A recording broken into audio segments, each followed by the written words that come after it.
Everyone, it's Emily Fox. Today's video is going to be week 2 of my Read It or Unhaul It reading challenge. Basically, I'm trying to read the books that I own because a lot of them I've forgotten what they are about after the last 6 years. Some of them have been on the shelf for pretty much 6 years. So we're doing mystery thriller section because fall is here. I put all of them in this giant jar. I will be investing at the dollar store in a better jar, a transparent one, because I'm planning on doing this challenge more often. Wink, wink. So last week we ended, I was in the middle of The Woman in Cabin 10 by Ruth Ware. So far I was enjoying it. I did finish it before I had time to actually record, so we're including the review right now. I like Ruth Ware as an author. I think she's usually like a 3.5 star author for me, which might seem kind of low, but like I like her premises, but I feel like the execution, there's always something towards the end I'm like, meh, you know, like it's not perfect, but they're still enjoyable that I keep reading them. This one though, I like the premise for the first half. Her writing just flows, so it wasn't an issue to read it pretty fast, but I hated the main character and I didn't care for how the second half of the book went. So like overall, like I guess I didn't enjoy it, but I didn't not enjoy it. Like, I feel very, like, no opinion. It's probably like a 2.5, and I might feel generous enough to round it up, even though it probably doesn't deserve it. Because the ending was just so weird. But at the same time, I didn't struggle, didn't put me in a reading slump, so in my head, it wasn't that bad. I do really love the cover. The 3D raindrops, they always get me. I'm a big fan. But this was a very meh book. I understand why I don't hear anyone talk about it. It is what it is, frankly. So that's how we're starting. Not so great. But I'm gonna pick up the second book that I will be reading this week. I'm excited but nervous. I had said I was going to add the ones from my last haul, but I haven't done it. So we're now down from 46 to 43 on Red Books on that shelf, plus the ones from my next haul. But we'll keep that for another time because I'm planning on reading a few of them next week, so it is what it is. The Lies I Tell. I just received that. This was part of the Book of the Month box. Was it 2 months ago? I've been meaning to read it, so it's fine. We're happy about it. Let me grab it.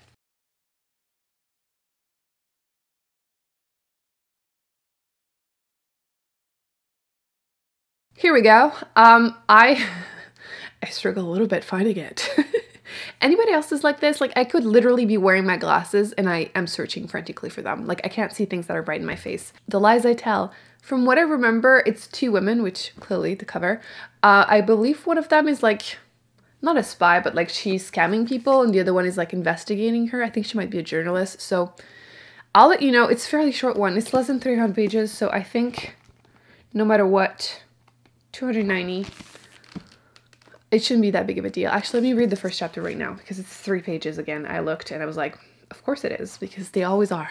Okay, so I read the first 3 pages. The writing style is fine, so I don't think it's gonna be a problem to read it. Again, it's less than 300 pages, so unless something like outlandishly bad happens, it's gonna be okay. So, but before I go ahead and finish that book, I wanted to give a shout out to Established Title. Thank you so much for sponsoring today's video. If you don't know, they have a website where you can purchase yourself, or someone else, but let's be real, yourself, a special title. You can be now called Lord or Lady.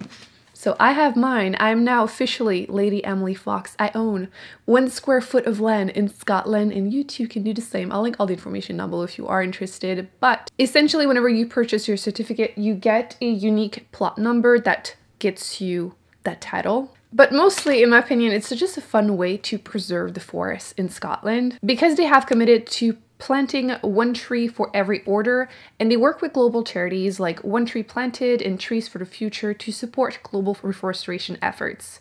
They will be keeping the entire woodland free of any other uses except for peaceful enjoyment of the land and keep it protected. I think it makes for a really fun and unique gift, whether for someone's birthday or the holidays are approaching. So, I mean, the possibilities are endless. Like, I cannot wait to use that in a fight. Can you imagine? Like, for you, it's Lady Emily. We're guaranteeing that the first 200 people that will use Emily Fox to buy their own certificate, we're going to be neighbors. We're going to be within a few minutes of walk to each other, our little plot of land. We could have our own little book kingdom. Books with Emily Fox Kingdom. So they're currently having their early Black Friday sale. I will link all the information down below, like I mentioned. If you are interested, if you use the coupon code EmilyFox, you can get an additional 10% off. Okay, so update number 1 on this book. I'm about halfway through it, page like 150 actually. So almost exactly halfway through. I've only put 1 post-it in this one compared to some books. I put a million of them and sometimes I just barely do. The greatest strength of this book is that it's very readable. Like, I will go through this in like 2 days. Like, if you're motivated on a weekend, you can read this in a day very easily. I'm not as invested in the journalist, like the good person story. If anything, she kind of annoys me a little bit. And I really care more about the other woman, the scammer. She's trying to get her revenge on this man who ruined her and her mother's life when she was growing up. Basically scammed them out of their money and their house. And the other character, the journalist, is trying to investigate her because she ruined her life, or she thinks she ruined her life due to something else that happens, but would be a spoiler. I put a little post-it where it's at. But frankly, I don't think it was the fault of the scammer. So like her motivation are kind of weak to me. So that's playing into it. But yeah, the story's okay so far. It's probably like a 3.5 stars. I just feel like every male character in here is absolutely awful. But yeah, I'm okay invested. It's not bad enough that I'll DNF it because once again, it's very readable. But if it wasn't, I would have stopped. But I'm curious enough to figure out how it's going to end. Like, will the scammer realize what's going on? What else will happen? Is there a twist? So I'll keep you updated, but so far it's okay. Just okay. I was editing the clips and I realized that I didn't really tell you what The Woman Cabin 10 was about. So very quickly, this journalist is sent on a boat trip to just, you know, talk about the experience of the ultra rich going in this mini boat trip in the north to see the Aurora Borealis, which is definitely on my bucket list. I would love to see it. It will happen. But yes, she goes there, and then on the first day, she sees someone in cabin 10, and afterwards everyone is like, no, there's no one there, blah blah. She can't find that person, and that's the mystery. But she thinks that she heard someone push her off the balcony during the night, that first night. So like she's investigating, people telling her don't. So the premise was good. Ruth Ware usually has good premises. It just, this one was my least favorite book by her. By the way, is the lighting too bad to record in this room? Let me know, because I need to get a lamp or 2 or 10. But I have my laptop right now in front of me, which is helping a little bit. But I finished this one. I think the ending was satisfying. I feel like my interest was starting to dwindle a bit towards the end, and I was afraid that the ending would be bad. But I'm okay with it. I think this is a 3.5 stars for me. It's not an all-time favorite, but it's different enough from everything else I've read. I was scared it was going to be another domestic thriller. There, I said it. But no, it was fun. No, it was fine. It was fine. So 3.5 for The Lies I Tell. Now, let me grab the giant horrible jar and pick up the next book. I have the jar. I'm a little worried because we're down to 45. It's going to be the 44 books on that shelf. What does it say? Ooh, Killers of a Certain Age. Nice. I actually wanted to read that. I'm realizing it's the second book that is from the Book of the Month box. This isn't rigged. They're not sponsoring this video. But I've been wanting to read that one. I'll grab it tomorrow because it's too dark. There's literally no light in that room. But it's the one with the 4 spies that just hit 60, so they're retiring, and then on their trip to celebrate, they realize that they're now the target. So I'm hoping that this is going to be the best book in this video, because I was really looking forward to reading this. I feel like I have another book this month that I'm reading. I'm listening to the audiobook of The Thursday Murder Club any day now. And it's like people that are about to be 80 that meet up to solve like unsolved mysteries, but then there's a murder mystery that happens. So we're staying on team apparently this month, and I'm really looking forward to both of them, but we're gonna start with the Killers of a Certain Age. I have a good feeling about that one. I am feeling as rough as I look. This is not good. Give me a second. I don't think this is better, but it will have to do. I don't know if anyone else is being affected terribly by the change of weather. Oh my gosh. I usually am not that bad, but it's been raining literally every day. I don't see the sun when I wake up. And by the time I'm done working, well, it's raining. So there's no sun either. And it's like, it's down by like 7:30 or something. I am a little depressito. So on that note, the book. I completely forgot to update you after one chapter. I am now at chapter 16, a little less than halfway through. And so far it's fine. I was right with the premise. Sometimes I don't really know. Like, I'll tell you what I think it is, and well, it's never that far, but still. So yes, you have these 4 ladies who are now 60, and they're celebrating their retirement by going on a little cruise, and they've been assassins for the last 40 years. So, you know, interesting life. And then they realize that someone is trying to kill them. They're trying to figure out who, and like, that's what the plot is. I feel like it's a really interesting premise. I was really looking forward to reading it. But so far, it's looking like it's going to be like great premise, meh execution. I am so sad about it because I really thought this was going to be a favorite. But I'm feeling very emotionally detached. Like, these people are in danger, and I just don't really care that much. It feels a bit like it wants to be light, even though it's a serious topic. And I wonder if it's going to be similar to these books that are like usually feel good. It's not a feel good book, but like, you know, wholesome books have the time for me. They feel like they're almost children's books, but for adults. Does that make sense? Like, they feel a bit infantilizing. There you go. And that's how I'm feeling. Like, this reads, not necessarily why, but I feel like it reads infantilizing. I'm explaining this badly, but that's how I'm feeling so far. I feel like there's not enough depth. I'm not invested enough. But the premise sounds so cool. I want to follow older women that are assassins. That's so cool. But yeah, that's where I'm at the moment. So I think tonight, to make myself feel better, I'll probably try to exercise a little bit and then take a hot shower. And then I got a puzzle, a Halloween-y puzzle. So I thought this would cheer me up with some tea, some candle, and an audiobook. I currently am listening to The Last to Vanish by Miguel and Miranda. It's her newest release. And usually she's a solid 3.5 stars author for me. But like, I love murder mysteries in small towns, and she does that exclusively.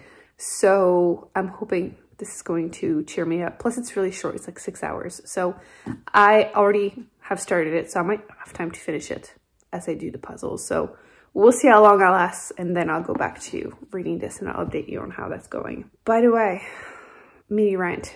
I've mentioned in a past vlog that I was planning on getting tested for sleep apnea because I thought I probably had it. So I did go see my doctor to get a paper to go and get tested. I have an appointment. I haven't done it yet. But apparently, even though I live in Canada and we have free healthcare, apparently we can only do it in private here, like private clinic. So if you want to take a guess, pause this video, guess in the comment section how much it's going to cost me just to do a at-home test one night. I even asked, like, is this amount going to be deducted from the machine if I need one? And nope, nope, nope. So yeah, to get tested one night, the machine, it's $375. And I'm assuming that's plus tax. I don't even spend that much on grocery. That's just ridiculous. That's probably contributing to the grumpiness. Like, I don't want to have sleep apnea, but at that price, I better have it. No, because then I would have to buy the machine, which is another $2,000.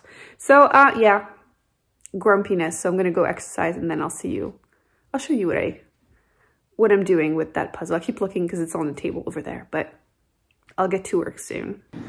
This is the setup. I'm going to be listening to my audiobook and make this puzzle, which 1,000 pieces. If my brain is not relaxed after 1,000 pieces, I'm not going to do it all today, but if that doesn't Stop the overthinking. Nothing well. I think it looks cool. It doesn't look like I've done much. But I've mostly done the outside, so there's that, and a little bit of the moon and the pumpkins. But yeah, I think I have a lot, and I mean a lot of work to do left. 1,000 pieces, but it worked. Good morning. I wanted to update you on the book. I finished it, and sadly I was right in my last update. It felt like it wanted to be fun and light and interesting and maybe a bit emotional, and I felt nothing. And I don't know if it's me, because clearly I'm not living my best life at the moment, but I just really wasn't connecting with anything. The story, the writing, the characters, nothing. So I might run it up to 3 stars, but overall, all I can say is that it was pretty disappointing. I do think that it's going to be a me thing, depending on how you feel about authors like Frederick Backman. You know, if you really enjoy his book, this will be up your alley. For me, I wanted to love his work, but it's kind of hit and miss. So yeah, unfortunately, not for me. Maybe 3 stars. So that's going to be it. Weird note of ending this vlog, but I finished 3 books, which let me go and show you the 3 books, even though it was going to be really dark in that room. Because once again, it's raining. This is what it looks like outside. It's just depressing. Okay, so this is the cabinet. I have 1 light in this room, luckily. So these are the 2 that I finished last vlog. So now we're gonna add these 3 that I just finished. So 5 down, we had 46 in the beginning. So it means that I now have 41 unread books for my mystery thriller horror, plus the ones from my last hauls. So it's probably closer to 50, but still, 5 books is still good. This one was a DNF. This one was a 4 stars, 4.25. Really enjoyed it. This one was a meh, maybe generous 3 stars. This one was a 3.5, and this one is another 3. So a lot of meh books, but I think the logic behind it is that if I haven't read them, there's a strong chance that they're going to be a meh book, unless I've forgotten that they existed. So I'm overall happy. 5 books out of my shelves in 2 weeks, so yay!